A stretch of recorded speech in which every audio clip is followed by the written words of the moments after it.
Eu nasci em Jundiaí, nasci na Ponte São João. E nós somos 4 irmãos. Eu tenho um irmão e 2 irmãs. Eu sou o mais novo, sou o caçula da família. Estudei sempre em escola pública, iniciei os estudos no grupo escolar o Coronel Siqueira de Moraes. Naquela oportunidade era ali ao lado do Escadão. Depois eu fui para o GEVA, né? Estudei no GEVA também, estudei no GEVA por 7 anos e aí sim fui fazer a faculdade de Direito. Fiz até um ano antes de Engenharia Civil. E aí fui para a faculdade de Direito e me formei em Direito. Me casei logo depois de formado, né? E também foi quando iniciei a minha vida pública. Eu iniciei a minha vida pública em 83. Saio candidato a vereador pela primeira vez. Na faculdade havia um clima muito favorável ao tema político e havia um número muito grande de estudantes, principalmente estudantes de Direito, que se lançaram candidatos. O Zé Geraldo era da minha classe, né, da minha turma, e nós dois nos elegemos naquela oportunidade oriundos da Faculdade de Direito. Foi meu primeiro mandato. Fui reeleito posteriormente, vice-prefeito em 92, e em 94 deputado estadual, logo depois prefeito reeleito, deputado federal, prefeito reeleito, vou para um terceiro mandato como prefeito, assumo também como deputado federal. Foram 8 mandatos, eu tive até agora 8 mandatos. Como eu venho da vereança, depois como vice-prefeito, quando eu assumi pela primeira vez como prefeito, eu já conhecia relativamente a máquina administrativa e conhecia muito bem a cidade, até porque foi a cidade que eu nasci e que eu sempre trabalhei. Nós somos uma família que tem as nossas origens, são no comércio. Meus pais imigrantes libaneses, e a nossa origem em relação ao trabalho era o comércio. Então conheço muito bem a cidade, as pessoas, porque havia uma relação no comércio, no dia a dia do comércio, com a população. Então, quando eu assumo a primeira vez como prefeito, já conhecia a cidade, conhecia a máquina administrativa, tinha sido vice-prefeito, tudo isso foi me permitindo, no momento que iniciei a atividade como prefeito, estar um pouco mais preparado. Há uma série de projetos importantes.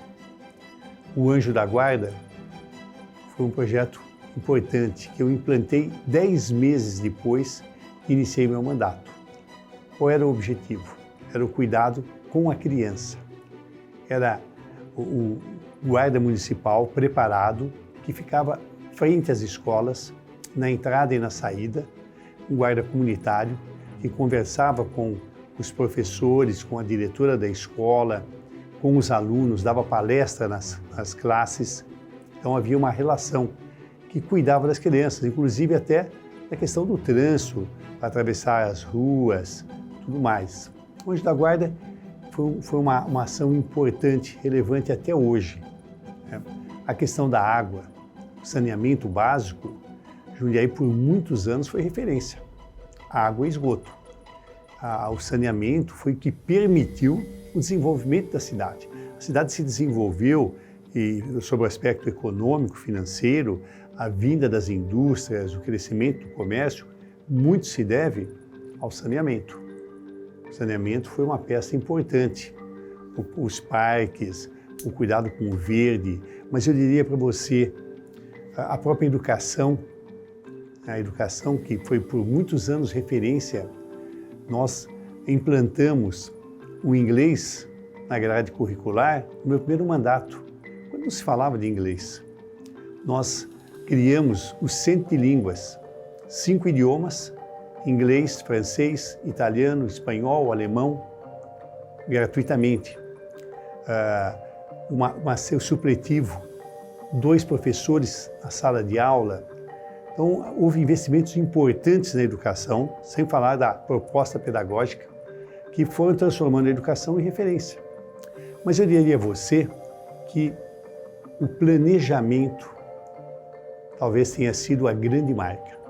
É pensar na cidade sempre os próximos 20, 25 anos. O grande problema no Brasil é que as pessoas administram a cidade do tamanho do seu mandato. Se o mandato é de 4 anos, a visão são 4 anos. Se o mandato são de 8, essa é a visão, né? Mas então, é sempre do tamanho do mandato.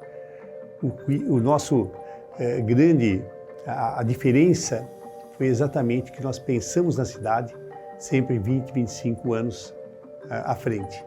Foi o caso da água. Quando nós entregamos a represa, nós afirmávamos, nós vamos garantir água para os próximos 20, 30 anos.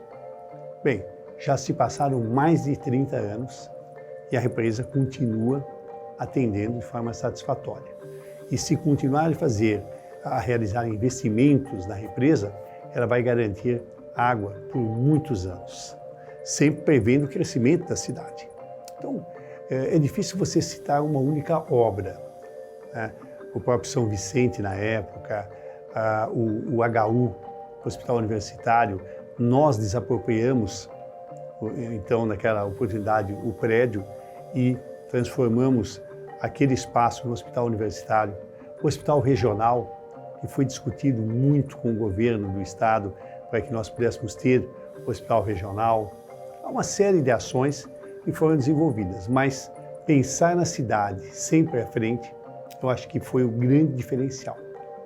Sempre estarmos à frente. 10, 15 anos pensando como é que é o sistema viário, qual o transporte público, o Situ, a modernização do transporte, a segurança e cada setor o cuidado necessário e a preservação do meio ambiente, que é essencial e hoje se faz muito mais presente.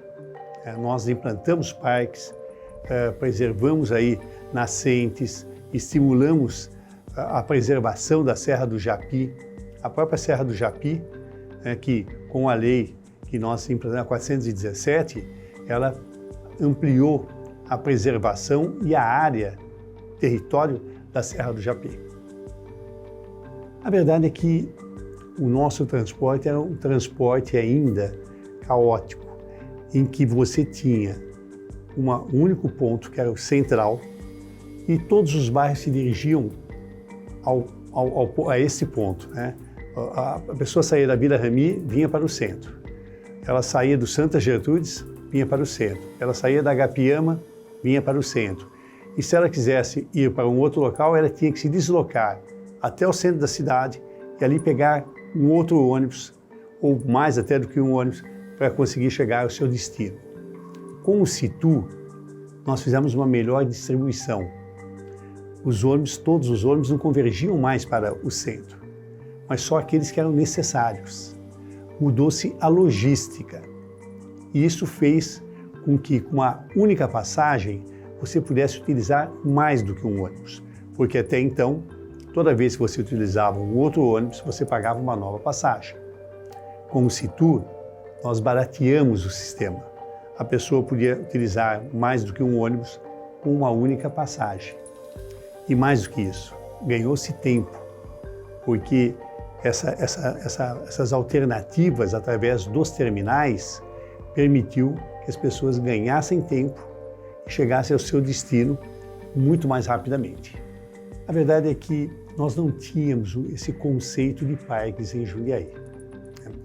O único parque que existia, que era um parque em situação muito precária, era o de Currupira, o Parque do Trabalhador, que era um parque extremamente limitado, que nós inclusive reformamos e pavimentamos a estrada que dá acesso ao Parque de Currupira, porque era uma estrada de terra. Mas era o único parque. Quando nós implantamos o Parque da Cidade, ele tinha o primeiro aspecto, que era a preservação da água. Era fundamental que nós não permitíssemos ocupações inadequadas, que pudessem, inclusive, comprometer a qualidade da água. Então, o parque foi implantado pensando no primeiro momento, a sua preservação, na preservação da qualidade da água. Mas foi um espaço de lazer. Nós queríamos um espaço em que toda a sociedade, toda a população pudesse estar presente. E se você for ao parque, você vai observar que você encontra pessoas de todas as faixas de idade, crianças, jovens, adultos, idosos, classe A, B, C, D, E. É um parque muito democrático. É o Parque da Cidade, e eu inclusive frequento o Parque da Cidade. É um parque muito democrático. E através do Parque da Cidade, nós fizemos a ligação posteriormente ao Jardim Botânico. Implantamos o Jardim Botânico, que era um espaço abandonado ao lado do Paço Municipal. Implantamos o Jardim Botânico e, num segundo momento, nós fizemos a ligação do Parque da Cidade ao Jardim Botânico. Nesse momento, nós temos o Mundo das Crianças, que também integram esse conjunto. Parque da Cidade, Mundo das Crianças e Jardim Botânico. Implantamos o Parque do Tulipas, que ficou com a iniciativa privada, tivemos a participação da iniciativa privada, o que fez com que os nossos custos fossem muito menores. Nós conseguimos implantar o Tulipas, o Parque do Eloy Chaves, do Jardim do Lago. Iniciamos aquela oportunidade na Vila Esperança. Então, nós criamos essa cultura de parques e que os prefeitos que me sucederam deram continuidade. Então, nós temos aí cada vez mais parques sendo implantados e a população hoje exige isso. É muito interessante, porque a população hoje quer um parque, quer uma academia ao ar livre, quer um espaço de lazer seguro, os espaços PET, né, que são muito importantes. Hoje, 80% da população tem um animal de estimação, um cão, um gato, enfim, e os cachorros precisam de espaço para poder andar, caminhar. Eles são dependentes, né?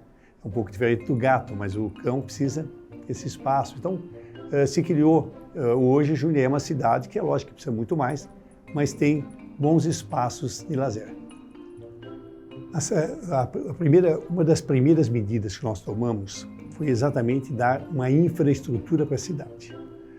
A cidade precisa ser competitiva, porque ela não compete mais hoje com as cidades circunvizinhas. Hoje, Jundiaí compete com as cidades do mundo inteiro. Então, a cidade tem que ter uma boa infraestrutura. E o que é uma boa infraestrutura?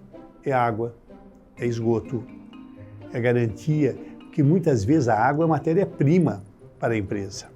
É o caso de refrigerantes, a Coca-Cola, a Pepsi, enfim, muitas vezes é essencial, é matéria-prima e você precisa ter essa garantia de que quando você instala a sua indústria naquela cidade, você terá aí o abastecimento adequado, um bom sistema educacional, um transporte público adequado.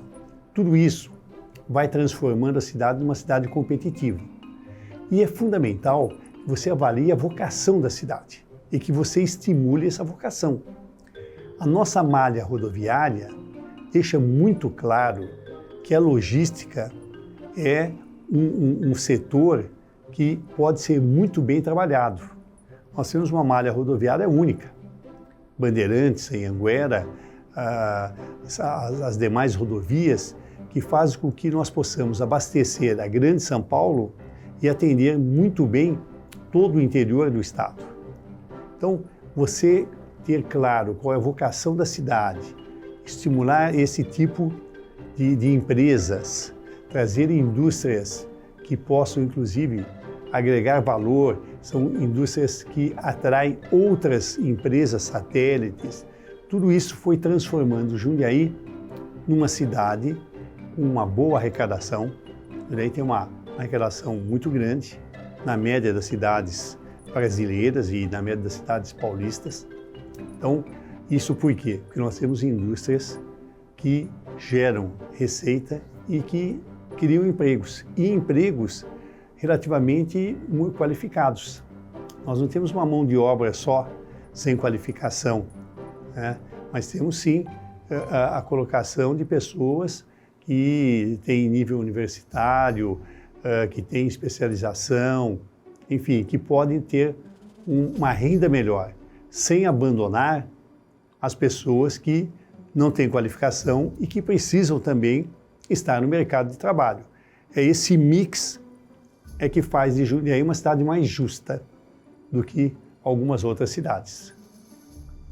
Eu, enquanto deputado estadual, trabalhei muito e buscamos recursos para restaurar o Politeama. O Benassi, então prefeito, tinha esse desejo e houve recursos do Tesouro Municipal que, somado aos recursos que nós conseguimos junto ao governo federal, nós pudemos fazer a restauração, a recuperação do Politeama, que é um marco. É um dos teatros mais antigos do Brasil, faz parte da nossa história, da nossa cultura, tem uma acústica maravilhosa e todas as pessoas que vêm para Jundiaí ficam deslumbradas com o Politeama, que apresenta aí uma série de shows, comédias, enfim, vem companhias de todo o Brasil aqui se apresentar. Então, o Politeama é uma referência importante. Eu, enquanto prefeito, o governo estadual estava vendendo o espaço da FEPASA.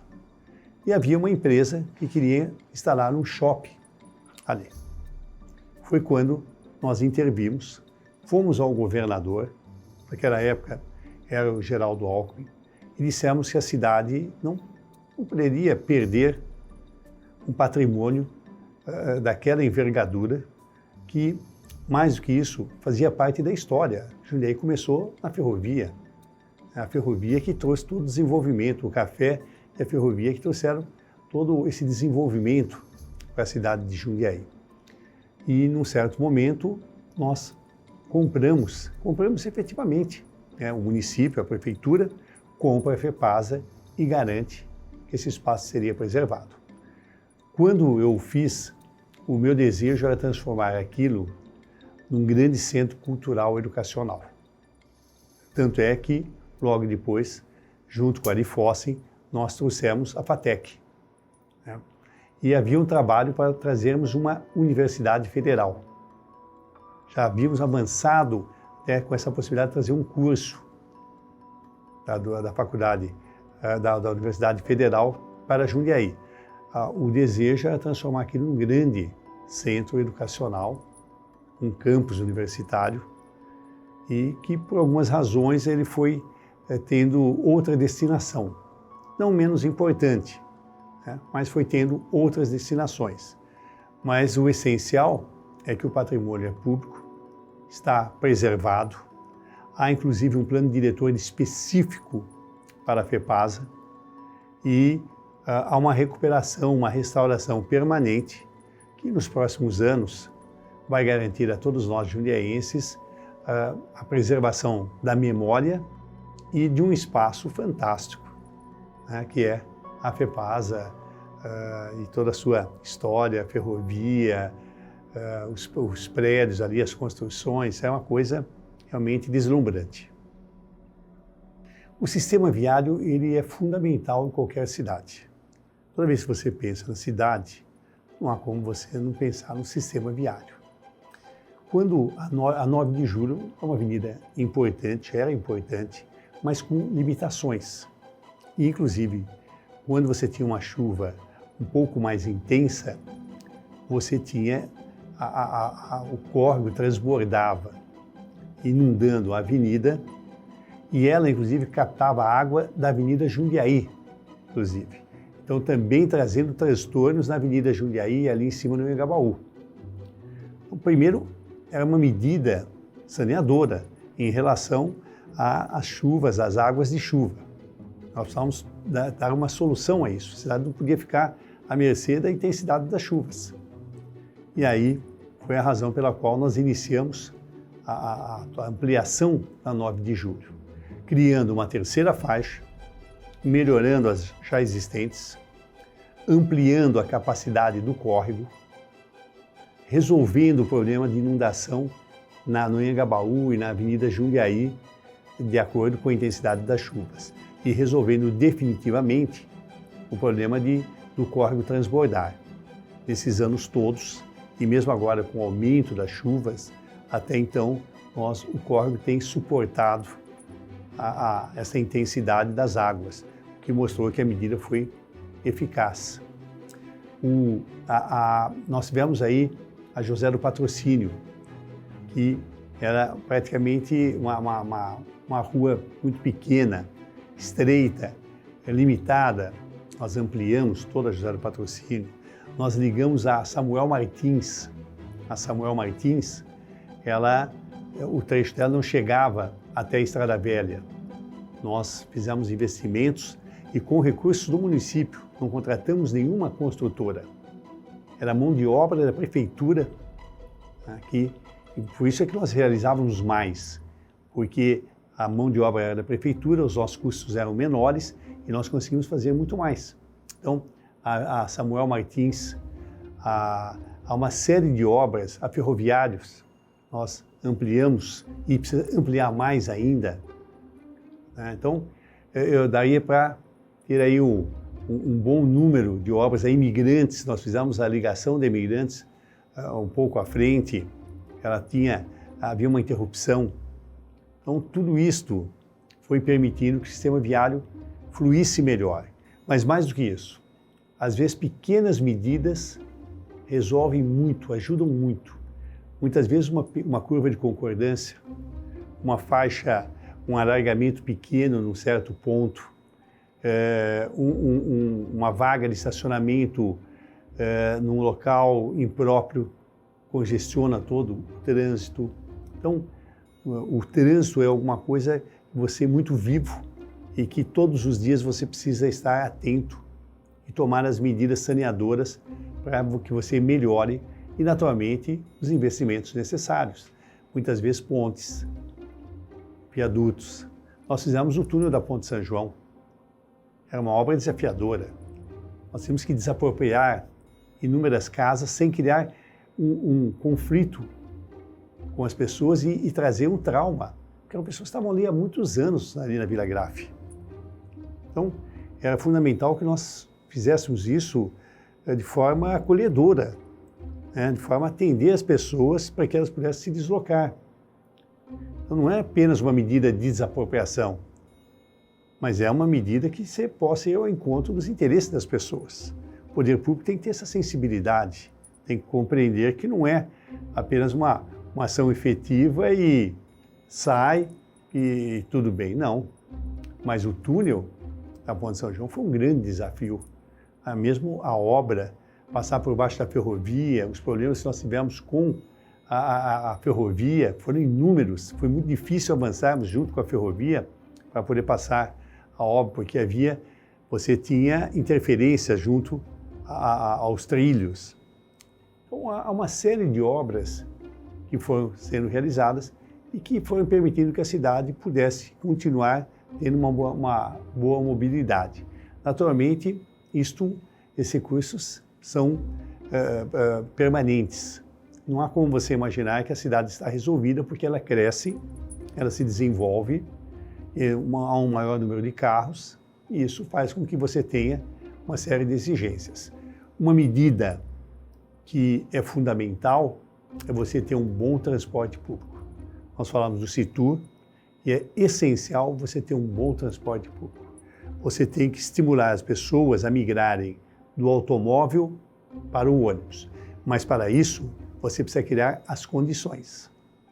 O ônibus tem que ser limpo, tem que ser rápido, tem que ser pontual, tem que ter um grau de conforto, tem que ter ar-condicionado. Sim, mas não tem que ter. Tem que dar conforto para as pessoas e estimular que elas migrem do automóvel para o ônibus. Isso faz com que você tenha um transporte muito melhor, um trânsito que flui com muito mais rapidez, criar corredores. O ônibus elétrico hoje é uma necessidade, questão ambiental. Nós temos que nos antecipar a isso. A nossa frota tem que ser uma frota de carros elétricos e o governo começa a caminhar nesse sentido. Você não pode substituir num único momento, mas você pode começar, e o governo começou já a tomar as medidas. Então, são ações importantes para que você consiga ter um transporte de qualidade boa, de boa qualidade, para que você convençam as pessoas, estimule, não convença, mas estimule as pessoas a terem essa transição do automóvel para o ônibus. Eu espero que a cidade, eu sempre penso na cidade melhor. Acho que alguns pontos são fundamentais. Primeiro, o planejamento, né? Então, nós estamos aqui pensando numa cidade daqui 20, 25 anos.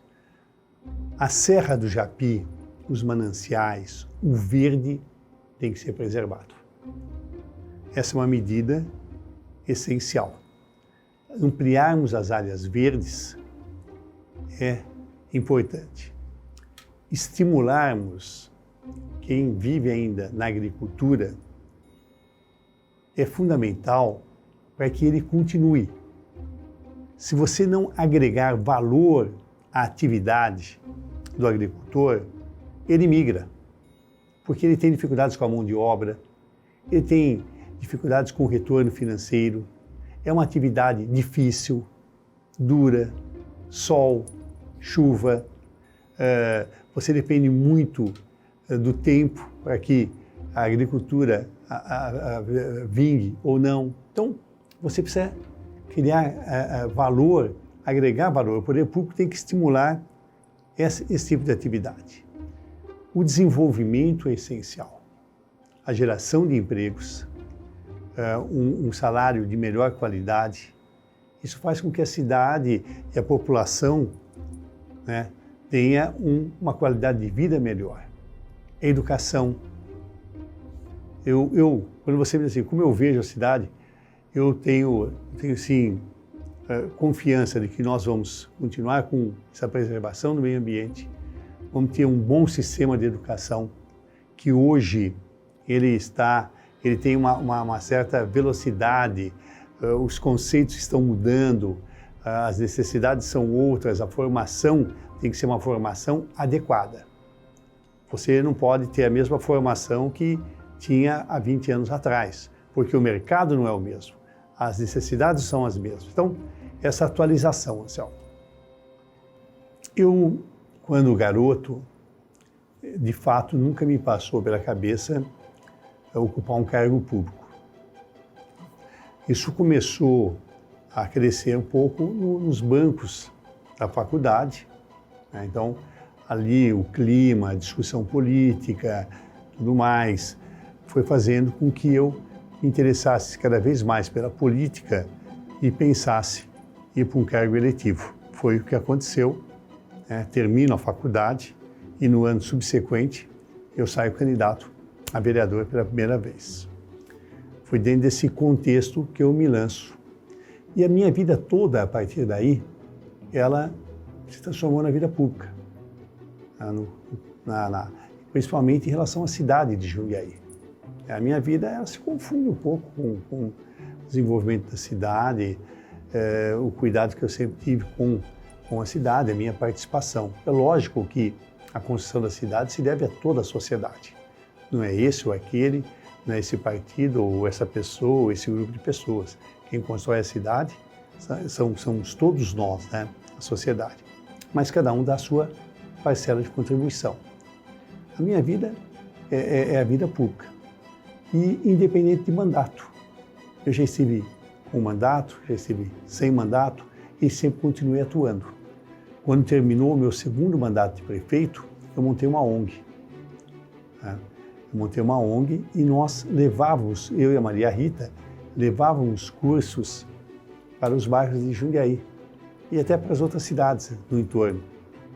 Nós conseguimos, não tínhamos nenhum recurso público, tínhamos alguns doadores que nos ajudavam, né? E com esses recursos, mais aquilo que nós colocávamos, nós conseguimos contratar professores, comprarmos materiais e levarmos esses cursos para os bairros da cidade.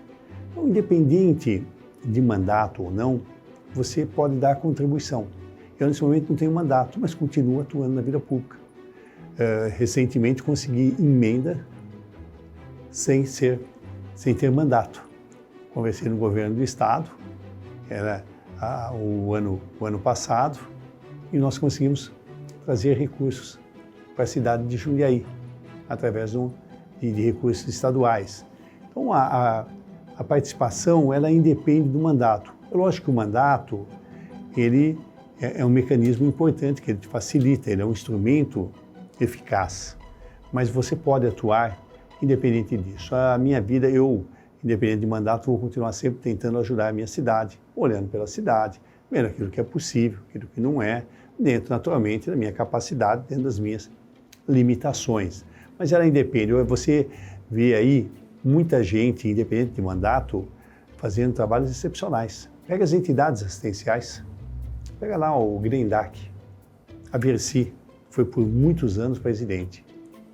Fazia um trabalho fantástico. Até hoje ela está à frente ali do Grendac, não mais como presidente, mas um trabalho fantástico. Você pega a TEAL, você pega a PAI, eu vou parar porque senão eu vou cometer injustiça, não vou citar todas as entidades, mas você tem muita gente fazendo trabalhos fantásticos, e o faz de forma muito discreta. Muitas vezes nós nem conhecemos o trabalho que é desenvolvido, e sem ter cargo público.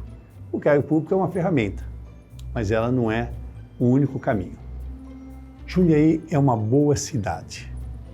Tem problemas naturalmente, mas na média das cidades brasileiras é uma das melhores cidades, bem resolvidas.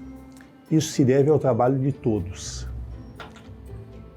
O que nós precisamos é que todo mundo se sinta parte para que avancemos mais, porque é essencial que a cidade vá se desenvolvendo. E o desenvolvimento vai se tornando, esse desenvolvimento significa qualidade de vida, significa oportunidades. E uma cidade só é boa quando todos ajudam, quando todos participam. A minha mensagem o meu desejo é que todos nós, jundiaenses, possamos ajudar esse desenvolvimento da cidade, porque é só dessa forma que nós vamos aí ter bons resultados.